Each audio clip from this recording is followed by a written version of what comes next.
Sindaco, le piazze a Catania si realizzano e poi subito entrano dei vandali in azione o addirittura non c'è la cura necessaria? Perché sono tanti i luoghi della città in cui vediamo erba alta, tombini otturati, defibrillatori rubati. Comincia un nuovo corso adesso? Assolutamente sì, dobbiamo essere bravi anche ad ammettere le nostre difficoltà, cosa che abbiamo sempre fatto sul tema delle manutenzioni, ma è chiaro che non potevamo non reagire. Ecco perché abbiamo immaginato scenari nuovi che prevedono la destinazione di somme prese dalla tassa di soggiorno per la riqualificazione di quegli interventi che abbiamo compiuto nell'ambito di Catania Spazio Sport, come quella che stiamo vedendo oggi in piazza Sciascia, ma la stessa cosa verrà fatta anche nell'area di Villaggio Sant'Agata, a Librino, dovunque abbiamo compiuto degli interventi fortemente voluti dall'assessore Sergio Parisi, che ha anche ispirato questa delibera che ci consente appunto di poter destinare queste risorse della tassa di soggiorno, come dicevo prima.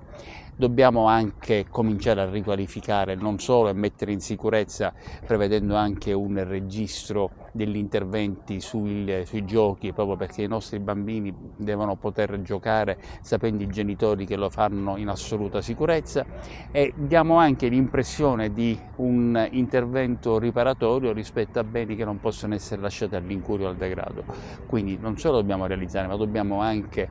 manutenere quanto basta, perché quel che abbiamo fatto di bello non possa essere poi disperso per effetto delle difficoltà che in passato abbiamo sempre avuto, che abbiamo oggi, ma rispetto alle quali stiamo riuscendo a sopperire con un nuovo percorso. Oltre alla manutenzione servirà anche la videosorveglianza, perché molte telecamere sono anche posizionate in modo sbagliato, alcune puntano addirittura a terra. Questo qua naturalmente viene fatto a prescindere da questo intervento, perché non riguarda l'intervento e il lavoro delle videocamere, cosa che comunque viene periodicamente fatta dalla nostra polizia locale, proprio perché abbiamo potuto verificare che spesso le telecamere sono oggetto di interventi, vogliamo chiamarli elegantemente così, se non di vere e proprie vandalizzazioni, e quindi noi però